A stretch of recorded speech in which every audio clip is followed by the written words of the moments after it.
Suaminya datang disambut, diberikan minuman, dikasih makanan. Begitu suaminya capek dipijiti, selalu bercakap ramah dengan suaminya. Halo sahabat Dhamma, bagaimana kabarnya? Semoga Anda selalu sehat dan berbahagia. Berjumpa kembali dengan channel saya, Sri Wiyadi Blitar Channel, yang membahas tentang kehidupan yang baik dan bijak sesuai dengan ajaran Buddha. Untuk pertemuan kita kali ini, kita akan berbicara tentang nasihat Buddha kepada menantu dari Anathapindika, di mana menantu dari Anathapindika ini memiliki sifat yang kurang baik atau kurang terpuji.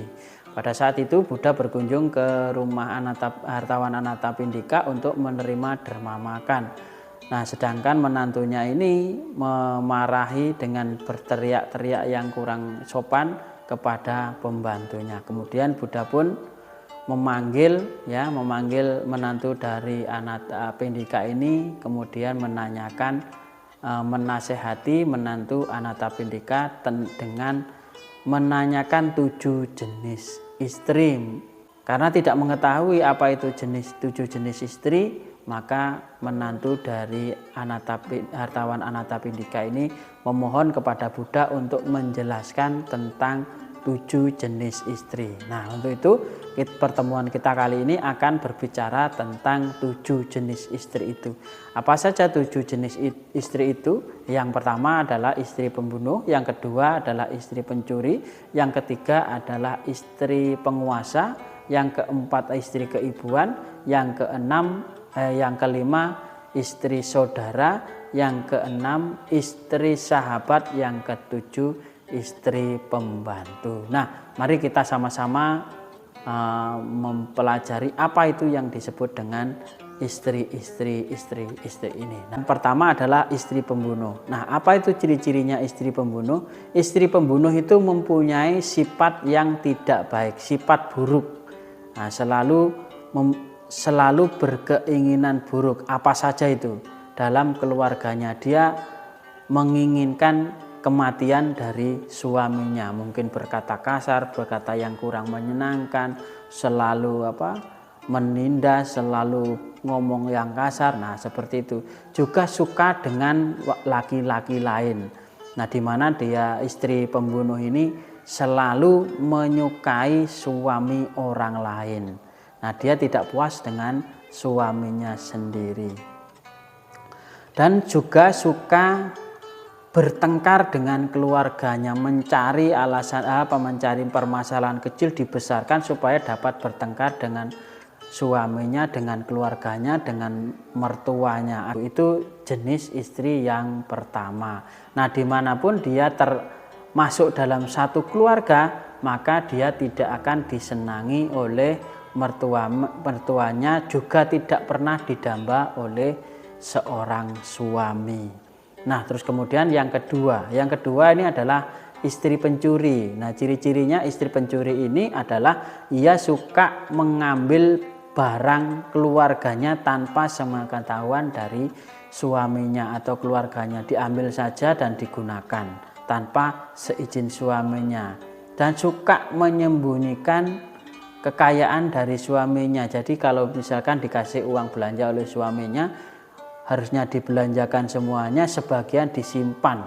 Nah, nanti digunakan untuk kepentingan sendiri, yaitu untuk merias diri sendiri, untuk mempercantik diri, kesenangan dirinya sendiri. Jalan-jalan pun sendiri, ya makan-makan pun sendiri. Ini mengambil uang dari suaminya. Ini jenis istri yang kedua. Dimanapun dia masuk dalam suatu keluarga, maka dia tidak pernah disenangi oleh keluarga dari mertuanya, juga tidak pernah didamba oleh seorang suami.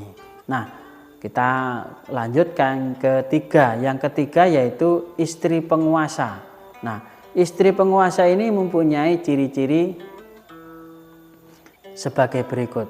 Dia tidak mau membantu pekerjaan suaminya, apalagi pekerjaan yang kasar. Istri yang tidak mau melakukan apapun, sukanya hanya tidur-tiduran, lamban, malas, suka bersenang-senang, dan juga suka menindas suaminya.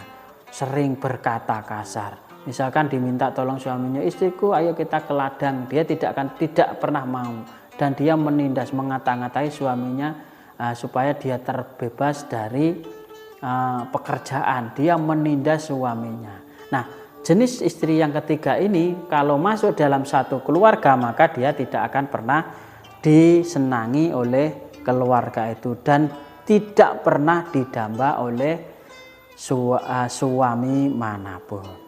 Nah, itu nasihat yang ketiga, ini jenis yang 1 sampai yang ketiga. Sekarang kita bahas yang keempat. Nah, yang keempat adalah istri keibuan. Nah, di mana istri keibuan ini mempunyai ciri-ciri selalu berkata baik, selalu berkata ramah, memperlakukan suaminya seperti anak memperlakukan anaknya. Dia menyayangi suaminya, mengasihi suaminya, misalkan suaminya salah, dia menasehati suaminya menurut apa yang dikatakan suaminya, memperlakukan suaminya seperti anaknya sendiri. Nah, apabila istri yang jenis keempat ini masuk dalam suatu keluarga, maka dia akan diterima oleh keluarga itu dan selalu didamba oleh seorang suami. Ini jenis yang keempat. Sekarang jenis yang kelima adalah istri saudara. Nah, istri saudara ini mempunyai ciri-ciri di mana melihat suaminya itu seperti kakaknya sendiri. Nah, maksudnya seperti begini. Misalnya ada anak perempuan, kemudian punyai kakak laki-laki, maka dia memperlakukan suaminya seperti memperlakukan kakaknya, nurut dengan kakak laki-lakinya. Ya, jadi menurut kepada suaminya, berkata lemah lembut, berkata sopan, apapun yang diperintahkan oleh suaminya dilaksanakan. Dia selalu berkata lemah lembut, menjaga harta keluarga dengan baik, tidak menghambur-hamburkan uang dari hasil keringat suaminya, memperlakukan suaminya seperti kakak kandungnya, kakak laki-lakinya. Nah, kalau jenis yang kelima ini selalu kalau masuk dalam suatu keluarga maka dia akan disayangi oleh keluarga itu dan selalu didamba oleh suami manapun. Nah, sekarang kita bahas yang keenam. Yang keenam ini adalah istri sahabat. Nah, ciri-ciri dari istri sahabat itu apa? Selalu merindukan kedatangan suaminya. Nah, begitu suaminya berangkat kerja, ya selalu menyiapkan bekal, takut nanti kalau suaminya itu kelaparan. Dia selalu merindukan sepanjang hari di rumah, merindukan suaminya. Begitu suaminya datang disambut, diberikan minuman, dikasih makanan. Begitu suaminya capek dipijiti, selalu bercakap ramah dengan suaminya, bercakap ramah dengan keluarganya, selalu yang merindukan suaminya. Ya, berangkat kerja, pulang kerja itu selalu dirindukan. Nah, jenis jika dia masuk dalam satu keluarga maka dia akan disayangi oleh seluruh keluarga dan didamba oleh para suami. Nah, sekarang kita yang ketujuh ini istri yang paling baik menurut Buddha, yaitu istri pelayan. Di mana ciri-ciri dari istri pelayan ini adalah dia tidak pernah marah, tidak pernah mengeluh, tidak pernah merasa capek. Apapun yang diperintahkan oleh suaminya, diperintahkan oleh mertuanya, diperintahkan oleh saudaranya dilaksanakan dengan baik. Memahami suaminya dengan baik. Dia bekerja dengan baik meskipun selalu mendapatkan hukuman atau hinaan atau apapun ya dilakukan dengan baik. Istri pelayan ini selalu berpikir mungkin suaminya memang sifatnya demikian.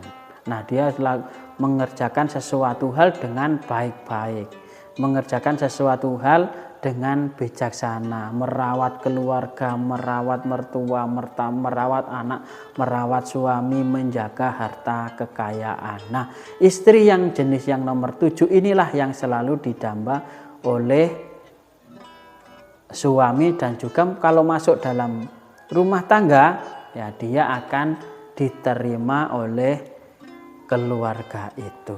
Ini 7 jenis istri. 1 sampai 3 itu merupakan istri yang kurang baik. Nah, dimanapun dia masuk dalam keluarga, dia tidak akan pernah diterima. Dan akibat dari perbuatan buruknya ini, setelah meninggal dari alam manusia, maka dia akan terlahir di alam yang lebih buruk daripada alam sekarang. Di alam sekarang menderita, di alam selanjutnya juga menderita. Nah, yang keempat sampai ketujuh itu merupakan jenis istri yang baik menurut Buddha, di mana dia kalau masuk dalam satu keluarga maka dia akan diterima dalam keluarga itu, dan juga setelah meninggal dunia pasti akan melaju ke alam yang lebih tinggi atau biasa disebut dengan alam surgati dengan berbagai kemewahan. Itu sahabat damai, 7 jenis istri yang disampaikan kepada menantu dari hartawan Anathapindika oleh Buddha.